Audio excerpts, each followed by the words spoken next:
Hey Natalie, let's take a look at this week one assignment 4 drawing really quickly here. I'm already seeing some really good improvements from the last assignment to this assignment. With the blind, this is a great job. I think anytime you work with the blind and you're working with tighter spaces and not big wide open areas, it can sometimes be tough to manage. So these top planes of the cubes, which are kind of thin and have some odd angles towards the edges, I thought you did a really nice job of keeping those very even and very smooth.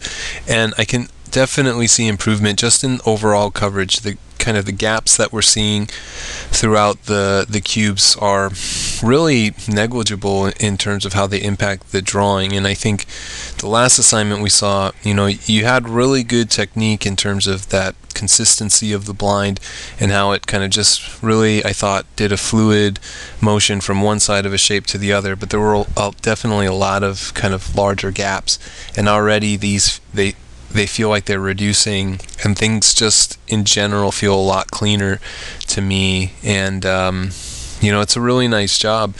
The drawing looks good underneath. Perspective looks good. It looks like you're laying everything out well, and the shapes feel very strong. The cubes feel very strong. The shading is well done. I thought you did a great job with the colored pencil one.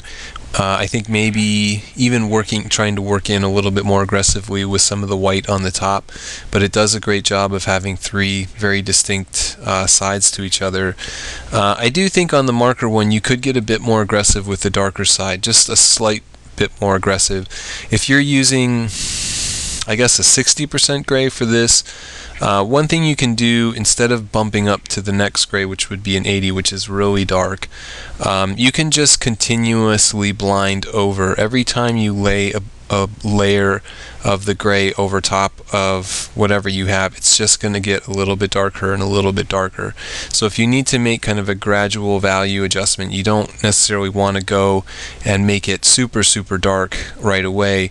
You can lay in, say, a 40, and if that doesn't feel right, you can lay in a 60, and if that doesn't feel right, think about laying in another layer of 60. Eventually it's just going to get so saturated that it's going to start looking like a side-to-side technique. But doubling over with a gray is going to make it darker than just doing a single layer.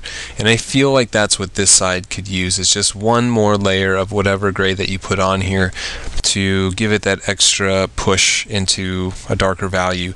Because I feel, especially towards the kind of the corner, that this side and this side are starting to feel very similar to each other, even though I can tell the difference. But I think even more contrast between them would help.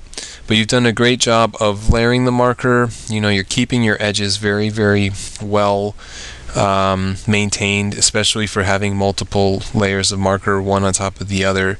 Technique looks really good.